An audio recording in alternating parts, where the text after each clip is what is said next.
আসসালামু আলাইকুম ভাই ব্রাদার। টোকিওর মিনাতো এলাকায় আসছে ভাই, সমুদ্রের পাড়ে। সমুদ্র না, এটা নদী, কিন্তু সামনে সমুদ্র আর কি। এটা একটা শাখা আসছে। আর আমার পিছনে দেখতেছেন পৃথিবীর সব থেকে বড় মাছের বাজার ভাই। টোকিওতে অবস্থিত পৃথিবীর সব থেকে বড় মাছ বাজার। বাট এখন যাই ওখানে লাভ নাই, এখন বন্ধ হয়ে গেছে মাছ বাজারটা। কালকে সকালবেলা খুলবে, সকালে আসতে এটা দেখার জন্য। সো এই সুন্দর ভিউ দেখতে দেখতে চলুন আজকে জাপান সম্পর্কে কিছু গুরুত্বপূর্ণ কথা বলি।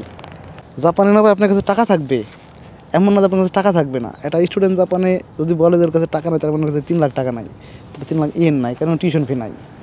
তাছাড়া খাওয়া দাওয়া চলাফেরা এগুলো করার জন্য জাপানে কোনো স্টুডেন্টের কখনোই আটকায় না। যদিও জাপানে স্টাডি নিয়ে কোনো ঝামেলা নাই। যেমন বাংলাদেশ থেকে একজন স্টুডেন্ট মোটামুটি পাশ করলে এসে জাপানে আসতে পারে।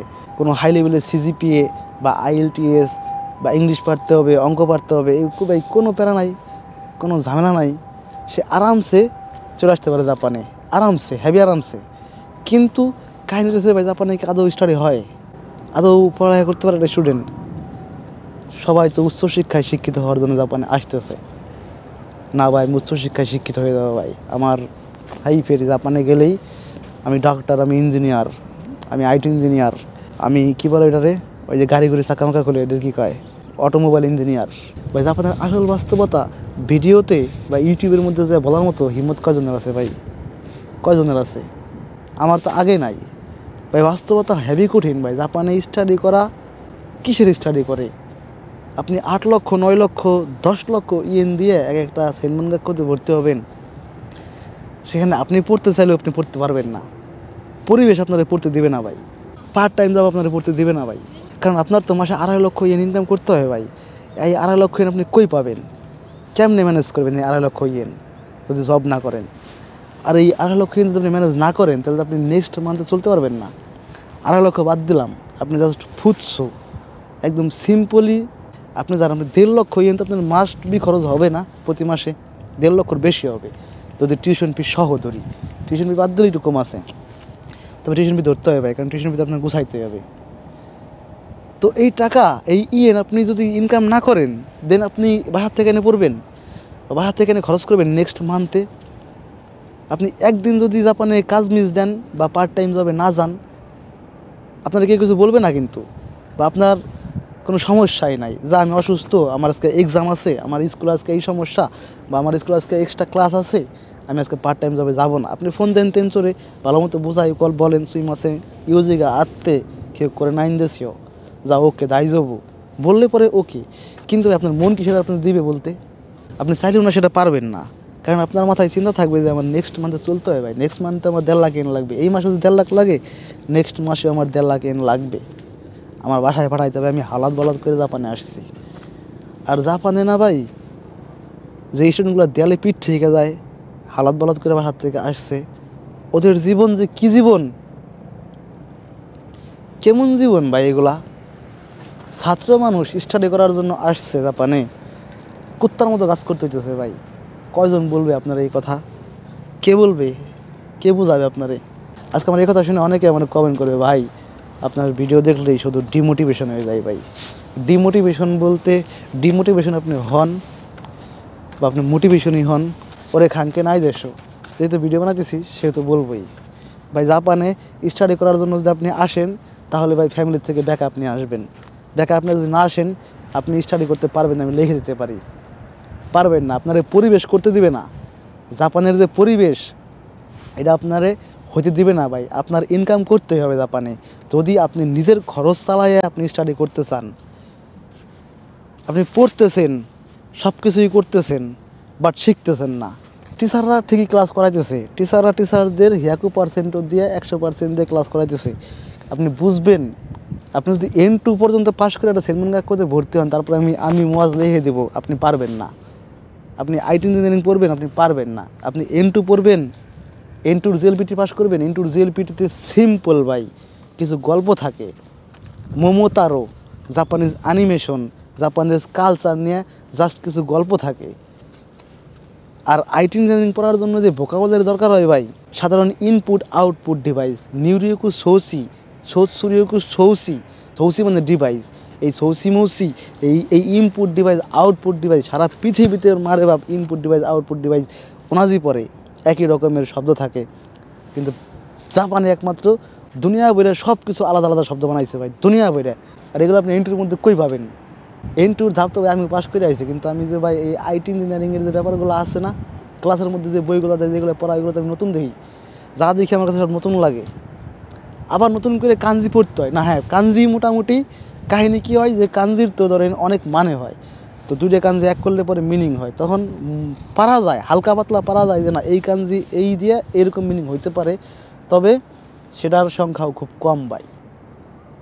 প্রতিনিয়ত প্রতিনিয়ত প্রতিনিয়ত শব্দ অর্থ মুখস্থ করতে হইতেছে, প্রতিনিয়ত। একটা বই আপনারা দিছে, আপনি আইটি ইঞ্জিনিয়ার হবেন জাপানে আইসা, আপনার একটা বই দিছে যেই বই আপনি ভালো বোঝেন না, আপনি বুঝেন না, আপনি এই বইটারে সুন্দরভাবে রিডিংও পড়তে পারবেন না ওই কাঞ্জির জন্যে, তাহলে আপনি কিসের আইটি ইঞ্জিনিয়ার হবেন আমার বোঝান জাপানে। হোয়াই দিস কোলাবিলিটি ম্যান, এটা ফাইজলিম ছাড়া কিছুই না। আপনি ভাষাই শিখবেন না আপনি আইটি ইঞ্জিনিয়ারই হবেন, কোনটা? আপনারা যখন টিচাররা ব্যাখ্যা করবে ক্লাসের মধ্যে, আপনি বুঝবেন সব ব্যাখ্যা? কয়জন বুঝবেন? আপনার যদি পড়ালেখার মন থাকে না, যে না যত কষ্ট হোক আমি পড়বো ভাই, জাপান থেকে আইটি ইঞ্জিনিয়ারিং করলে পরে আমার চাকরি মাকরি পাক্কা ভাই, আমি আরামসে ইঞ্জিনিয়ারিং করব। আপনি মন দিয়ে সামনে বসে স্যারের কথা আপনি হা করে শুনতেছেন, স্যার ম্যাডাম কী বলে, পিছনে তাকায় দেখবেন যে আপনার সব ঘুমাই গেছে, রাত বেড়ে কাজ করে আইসে সব স্টুডেন্টগুলো ঘুমাই রয়েছে একদম। ফাইজলিমি ছাড়া কী এইগুলা? শুধু নামের পড়ালেখা, পোলাবান এখানে পড়তে আসে না কেউই, সব ইনকাম করার জন্য আসে। এটাও আপনার একটা জব হিসাবেই নিতে পারেন আপনি। সৌদি আরব মৌদি আরবে যারা যায় না তাদের ওই যে শুনি যে 2-3 লাখ করে আকামা করতে হয়, নাহলে মানে নাহলে পরের বার থাকা জানে না, কি জানি না সঠিক আমি, বাট এরকমই যে আকামা টাকামা করতে হয়। আর জাপানে 70 লাখ ইন লাগে, বাজে লাগবে না আমার সাথে কেউ? জাপানে থাকতে হলে 70 লাখ ইন লাগে, আমি হিসাব দিব। 3 বছর থাকছি, 70 লাখ ইনের বেশি খরচ হয়েছে আমার, শুধু আমার নিজের একলার। তাহলে আরও কত স্টুডেন্ট আছে, কত টাকা খরচ করছে? সবগুলো একবারে লাগে নাই, তাই বুঝি নাই, ধাপে ধাপে লাগছে, ইনকাম করছি, দিছি, বা এর নাম জাপান। তো ভাই পড়তে পারবেন না তা না, আপনি সপ্তাহে যদি আপনার 40 ঘন্টা জবই করতে হয়, 40-45 ঘন্টা যদি হ্যান্ড ক্যাশ ব্যাংক জব মিলে জবই করতে হয়, আপনি পড়বেন কি ঘোড়ার ডিম? দিন বেড়ে কাজ করে এসে রাত্রিবেলা এসে বই নিয়ে, কোন পাগল আছে বই নিয়ে বসে? এমনই ভাই জাপানে, এমনই। পড়ালেখা করার উদ্দেশ্যে জাপানে আসলে আপনার সিদ্ধান্ত ঠিক আছে, বাট আপনার বাসা থেকে ব্যাকআপ নিয়ে তারপরে আইসেন, যে না আমার বাসা থেকে আমার ব্যাকআপ দিতে পারবে, আমি বেশি পার্ট টাইম জব না করলে আমার চলবে, আমি পড়ালেখায় মনোযোগ দিতে পারবো, আরামসে পড়তে পারবো, আমার কাজ না করলেও চলবে, আমি কাজের টাইমটা পড়ালেখার পিছনে সময় দেব। তাহলে ভাই আপনি আসেন, আপনার জন্য অবশ্যই অবশ্যই ভালো কিছু আছে। আর যদি ভাই আপনি চিন্তা করেন যে না ভাই পড়বো আবার কাজও করবো, পাগল নাকি আপনি? পড়া আর কাজ কোনো সময় একসাথে করা আপনি পারবেন বাংলাদেশে? পড়ে আর কাজ করে একসাথে সব দিকে চালানো? এক ঘোড়ার ডিমের টিউশন করান একজন রে আপনি প্রাইভেট পড়ায়, তো আপনি পাগল হয়ে যাবেন। আর এখানের অবস্থা জানেন, এই শুক্রবারের দিন নামাজ পড়ে এখানে একা একা চলে আসছি সিল করার জন্য, ঘোড়ার ডিম কাজে যাবো, আমি যাবো না। কত কাজে গেলে আমি আজকে প্রায় 8-9 হাজার ইনকাম করতে পারতাম না, যাই নাই, যাবো না। ধর তোর 8-9 হাজারের মারে বাপ, দরকার নাই, ইরা নাই। ঠিক আছে ভাই, প্যারা খেয়া লাভ নাই। সিদ্ধান্ত হবে আপনি কাজ করার জন্য জাপানে আসবেন, পড়ার জন্য আসলে ভাই বাসার থেকে ব্যাক আপনি আইসেন। আর এই কথা যদি আপনি মানেন তাহলে তাল গাছ, আর না মানিলে সাফায়াতের ওইটাই। ঠিক আছে? আর যারা উল্টাপাল্টা কমেন্ট করেন ভাই ডিমোটিভেশন হয়ে গেলাম ভাই, তাহলে আপনি আজীবন ওর মধ্যেই থাকবেন। ঠিক আছে? আপনার জানার অধিকার নাই, আপনার জানার ইচ্ছাও নাই, আর আপনার কোনো কিছুই নাই। জাপানে আসবেন, ঘুরবেন ফিরবেন, ইনকাম করবেন, সৌন্দর্য দেখবেন জাপানের এইরকম আমার মতো সৌন্দর্য দেখবেন, খাবেন দাবেন, দমায়ে কাজ করবেন। পড়ালেখার নাম ভাই নেওয়া যাবে না। পড়ালেখার নাম নিলে আপনার বাসার থেকে বলবেন যে আমাকে তুমি ব্যাকআপে টাকা পয়সা রাখো, যখন লাগবে আমার টিউশন ফি তুমি হারাও করো, আমার টিউশন ফি তুমি পে করো, আমি জাস্ট জাপানে খাওয়া দাওয়ার বাসা ভাড়াটা আমি নিজে পার্ট টাইম জব করে দিলাম, সমস্যা নাই। তাইলে ভাই ওকে, তাহলে ওকে, আপনার কাছে সময় থাকবে হিউজ পরিমাণ পড়ার মতো, আপনার কাছে সব কিছুই থাকবে, সব কিছুই হবে। ঠিক আছে? তাছাড়া সম্ভব না ভাই, আপনি যত বড় হ্যাড়ামি হন না কেন, যত বড় কুতুবি হন না কেন, অসম্ভব। তো ভাই এই পর্যন্ত ছিল আজকের ভিডিও। যাই হোক, বাই বাই, আসসালামু আলাইকুম।